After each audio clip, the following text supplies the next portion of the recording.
over to college football, where we talk to our guy, John Canzano, which is brought to you by Flat Stick Pub again. If it's fun you desire, it's fun you're going to get at Flat Stick Pub. It doesn't matter what the occasion is, whether it's date night, guys night, ladies night, or large group event, Flat Stick Pub's got you covered. They have 6 great locations across the Pacific Northwest, from Pioneer Square to Kirkland, South Lake Union, Spokane, Bellingham, and Redmond. All locations offer the best pub experience in Washington. 2 rules at Flat Stick Pub: drink local and have fun. Pretty simple. So if you like to have fun, love local beer, and great tasting food, make Flat Stick Pub your next spot. Visit them at flatstickpub.com.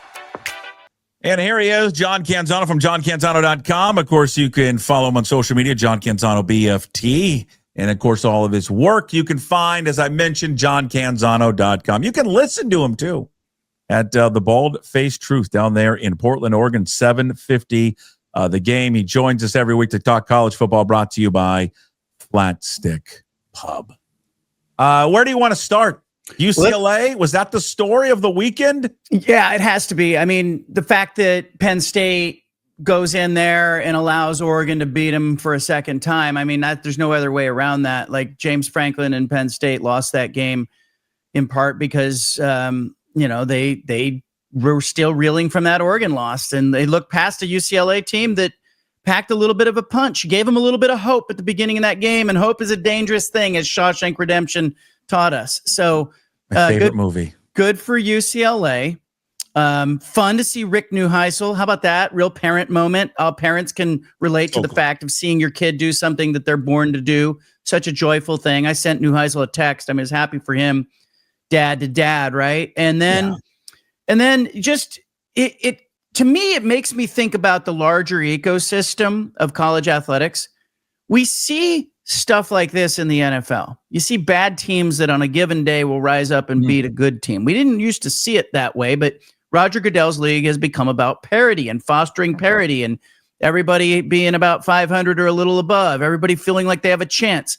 I see some of that in college football, Puck, where, the top 25, even the top of the top 25 looks vulnerable at times.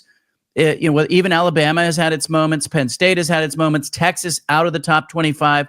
And even Oregon, with its best win being over now an unranked Penn State team, looks like, how good is Oregon? Like, it makes you think about the NFL. That was my first thought when UCLA beat them was, oh my God, how much of the luster does it take off Oregon's win the previous week? It does. There's no way around it. And the Duck fans will say, hey, look, it's still Penn State. Look at their recruiting classes. Look at, but in the end, you are your resume. And look, I still think a Power 4 team that has 2 losses or fewer is going to be a playoff team. So Oregon, they're going to get another chance to validate themselves this week against Indiana. But it totally takes the shine off Oregon's victory over Penn State, because that was viewed as, oh gosh, you went to Penn State, you beat a top 10 team. That wasn't, you went to Penn State and you beat an unranked team, and now that's what it looks like. Meanwhile, Washington goes into Maryland. They're sleepwalking through the first half. It's going to be another one of these storylines of a West Coast team going back east, the travel, all of that. And then they wake up finally in the second half and win the game. Now, I think people are pretty clear how I feel about Jedd Fisch. Okay. I am going to give him some credit because he hasn't taken the bait. Now, I also don't think he's really been asked about it a ton, but whatever. Yeah. But he hasn't taken the bait on the whole travel stuff. He doesn't he doesn't really get into it. He doesn't use it as an excuse. Meanwhile, Riley has, Lanning has talked about it. Others have brought it up. And he hasn't gotten into it yet, which I'll be honest with you. I like it. I mean, I like that. Don't use it as an excuse. This is what everyone had signed up for. We talked about this last week or 2 weeks ago. So, you know what? Your bet is made. Go. I'm sure he was asked about, well, you got a 9 a.m. kickoff against Michigan. Okay, we kick off at 9 a.m. We'll deal with it. I will say this. I like his response to it, where other coaches are using it as a time and an opportunity to vent.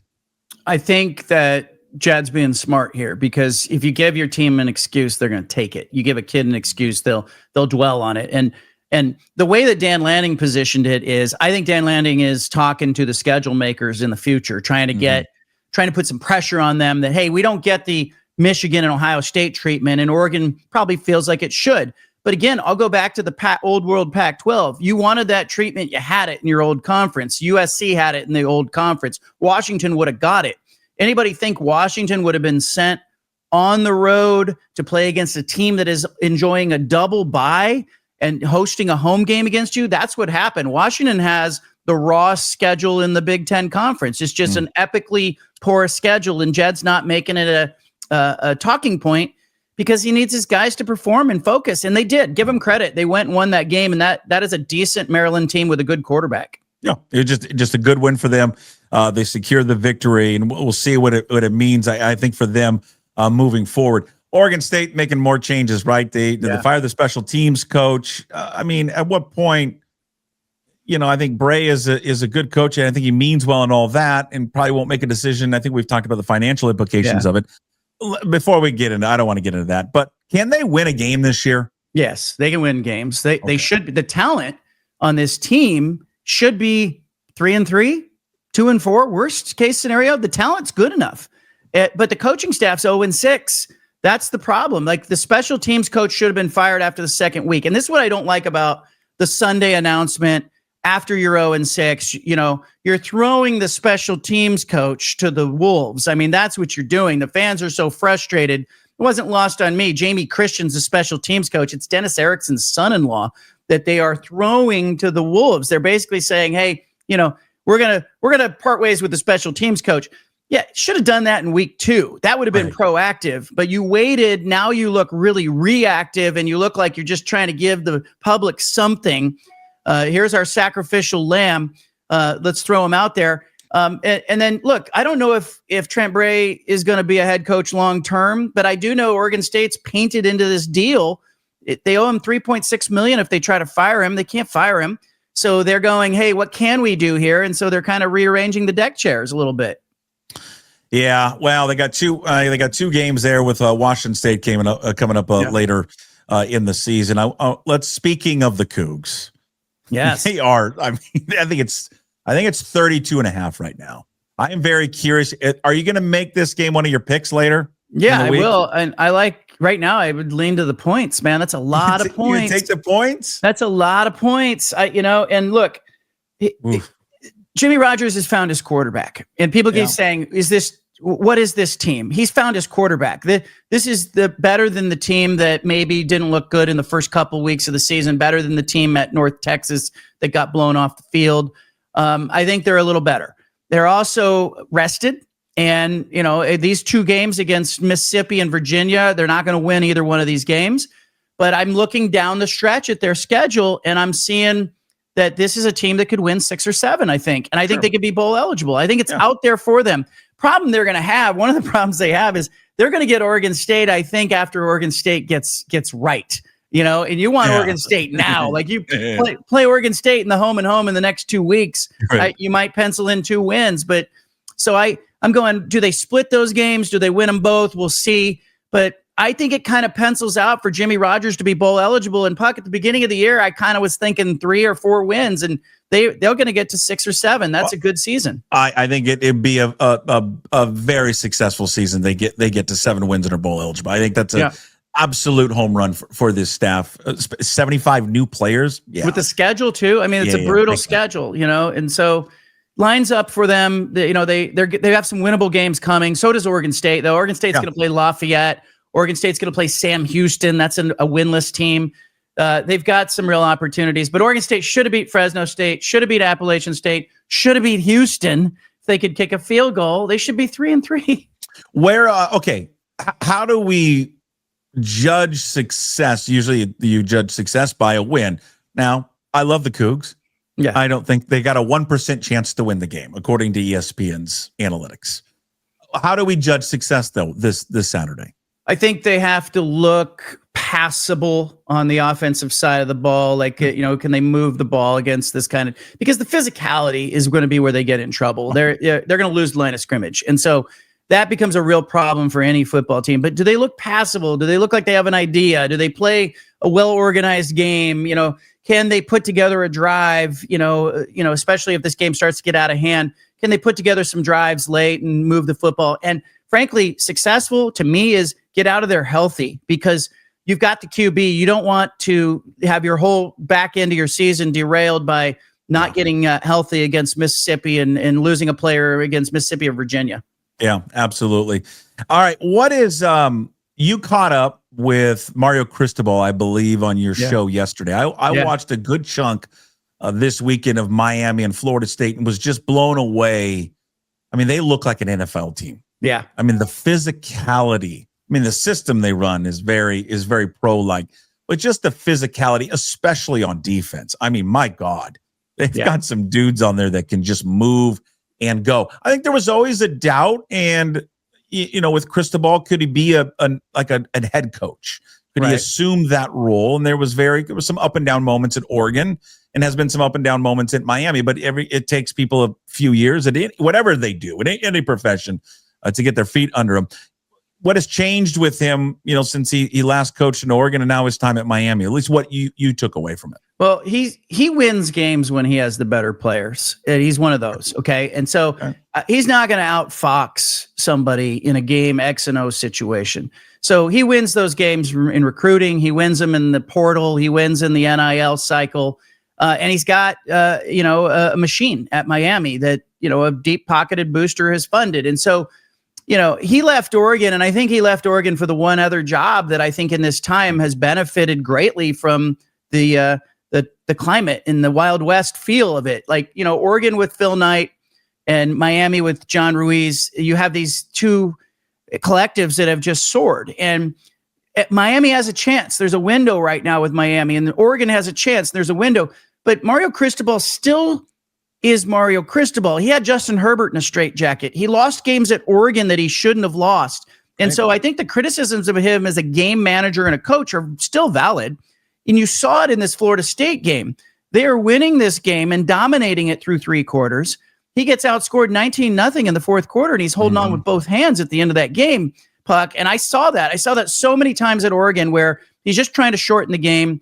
He's got the offense, takes the gas off, and he's really trying to run the football and shorten the game. And the opponent knows it. You've got to score in college football to win. I think at some point that rears its head with Mario Cristobal deep in the playoff. I mean, we're going to see him in a semifinal game or a championship game where he's going to have to decide, is he going to, go pedal to the metal or foot off? I really like Oregon and Miami to potentially end up on opposite sides of this bracket, maybe play for the championship or maybe meet in the semifinal.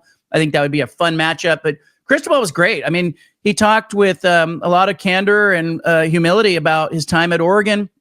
Justin Herbert, he took over for Willie Taggart. It was a real tumultuous time at Oregon where they had gone from Mark Helfrich, who went 4-8, to Willie Taggart, who left him after 1 year. And everybody's like, oh my gosh, is this a stepping stone job? He settled things down. He got him to a Rose Bowl. They won a Rose Bowl. He leaves for his alma mater. And guess what? He opens the door for Oregon to go get Dan Lanning, who I think is better suited for Oregon. I don't think Duck fans would trade Lanning for Cristobal at this point, but he was part of that. The butterfly effect is there, and he was part of that. But keep an eye on Miami. I think, they could get to the championship. They get to the semifinal. But will Mario Cristobal let his guys play in the 11th hour of a big-time football game? Or will he try to stifle things, and will he get caught from a team that's playing a little loose and free? It is interesting that there doesn't seem to be, and maybe this is true every year. This is why I think the expanded playoffs this year are going to be crazy. There just doesn't seem to be this elite team. Right. Great. And it goes back to what you talked about earlier, this parity. There's not this like one or two teams, and then that's it. That it just seems wide open. I mean, I think you can make an argument if we go all the way down. We have 12 teams, right? Yep. Okay. Sometimes I forget. Sometimes I always think it's 16. Like you're okay. So the argument I like is look at Texas Tech. I think they're sitting around 9 in the AP poll this week. Yeah. Texas Tech is as good as anybody. And defensively, they are as good as anybody. Like Texas Tech, Miami would be a game. Texas Tech, Oregon would be a game at this point. But again, I think in the end, like last year, you got to the Final Four, and Notre Dame's a private school, so you don't know. But your Final Four was Ohio State, Texas, Penn State, Notre Dame. They were 3 of the top 5 schools when it came to spending in football. You're going to see the same thing again, and it's going to be Oregon and Ohio State, and it's going to be Miami and SMU could get in there late. Like you're going to see Texas Tech is one of the top spending schools. You're going to see the people who spend make the playoff. Yeah, and you know what? There's a real good game coming up, and we're weeks away from it. Coming up on November 8th, Saturday, BYU at Texas Tech. Yeah, that's going to be just a heavyweight game. I just love Texas Tech. I've seen enough of them. They're good. I mean, that is a really good team. I think they're undervalued at 9, but I think it's just like the NFL. I mean, it's, it's at the beginning of the year. What did we say? We go, it's the Ravens, it's the Bills, it's the Niners, it's the Packers. This is college football has become that because of the spending. And Cristobal made some comments about player evaluation and the fact that it's very frustrating that there is no market. There is no market. It's kind of what you can negotiate. And when people say, oh, they've got it under control, they still don't have it under control. Yeah. You feel bad for Arch Manning? It's not his fault, but he's got some doors open to him, and he's in a spot that he wouldn't otherwise be in if he weren't Arch Manning. So it's hard for me to say I feel bad for him. I think that, it'll be interesting to see what he does with this, but it's like Frank Sinatra Jr. Remember when Marvis Frazier jumped into the boxing ring and Joe Frazier's kid, and we were like, oh, he's not Joe Frazier. Like, there's a little bit of that going on with Arch Manning. Yeah, it's you watch him, and I just don't think you've got to be some quarterback guru coach, John, and watch him, and you're like, I don't know. It just doesn't. It's just okay. It just doesn't pop. And then I'm seeing, and then I go down, it was a week or two ago, I go down some rabbit hole of like people talking about like, hey man, when you peel the layers away, what he played against in high school, he's like, they didn't play against anyone. Yeah. Like whatever his league was really bad. And like, it just, the competition wasn't good. And again, I don't know if that's entirely true because it's the internet, but I don't know. He just doesn't pass the test, the sniff test when you watch him play. It just shows you too that, these guys, these evaluators, even in college, they don't get it right. I mean, Cam Ward, come on, Cam Ward. I mean, he had no offers. He's a 3-star guy, ends up as the number 1 pick in the NFL draft. I mean, there's just great examples of these QBs who come up. Guy who's in the news today, Deegan Rose. He's a high school kid from Clovis, California. Oregon State commitment, right? But he's a guy that like Notre Dame and Oregon and Utah had been all over. Deegan Rose came out today on social media, decommitted from Oregon State. He's on the open market. Like, I went and saw that kid up close. He looks like Josh Allen. I mean, he's just built like a, big, tall NFL-like quarterback, giant arm, can really move, plays baseball. That I'm curious to see where that kid will end up. What's the latest or the news on expansion of the tournament, NCAA tournament? It sounds it's going to happen. We're going to go to 72, 76 teams now. Yeah, and they're talking about this big opening day with 12 teams playing or whatever. That's fine, whatever. Put it on a single page bracket for me when you get down to 64 so that I can figure out who's going to win it. Do whatever you want to do, but it looks to me like, look, there's nothing wrong with this, Puck. There's nothing wrong with the NCAA tournament. Why they're messing with it is simple. Television and money, and they want more access for the Power 4 schools that want more berths. They're not going to give those berths to the group of 5 schools and the mid-majors who are trying to punch above their weight. You're not going to see more of Albany. You're not going to see more of Portland State. You're not going to see Montana, extra berths going to the Big Sky. Nope, the Power 4 is going to take all the extra berths, and they're going to make more money doing it, and that's what it's about. Amen. And I just nothing keep wrong it with the same. I know. I want the same. And can we put we've talked about this before. Can we just put the courts back to wherever the cities they're in, so I know what city it's in by looking at the court, and not make it all look the same? Is there any way we could do that too? Possibly do that. It has to be on one sheet, right? It has to be on a single bracket on one sheet.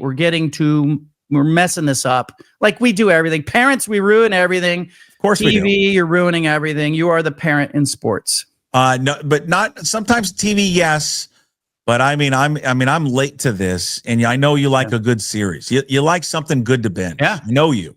Yeah. What you got? Black Rabbit, Netflix. Yes. Okay, I've seen it. I haven't seen it show, but I've noticed it. Yes, I'm on it. Do you like? Did you ever watch Ozark? Yeah, love Ozark. like that. Is Jason Bateman in this one? Yes. Oh, okay. Yes. He plays like the black sheep brother. Yes, exactly right. All right. It's very Ozark-like. It's a it's a page out of that. You're gonna highly enjoy it. So you like the Cougs and the points? I like the Cougs. I like the points. Yep, I do. Okay. 2 games jumped off the page at me last week. It was Texas Tech playing Houston. I thought they were going to whack them, and they did. And then the other one was the Washington-Maryland game. I liked, Maryland getting, 6.5 or 7? You could tell that wasn't going to be a blowout. That was going to be a real close game. If not, Maryland was going to win it. And so those were the 2 games that jumped out at me. I don't do my official picks till Thursday, but I know I'll do that one. I will definitely pick on that Washington State game. Ladies and gentlemen, he's with us every single week talking college football. He's the best in the business, covering everything. Go read all of his work up at johncanzano.com. Thanks, John. Appreciate it. Thank you, Puck.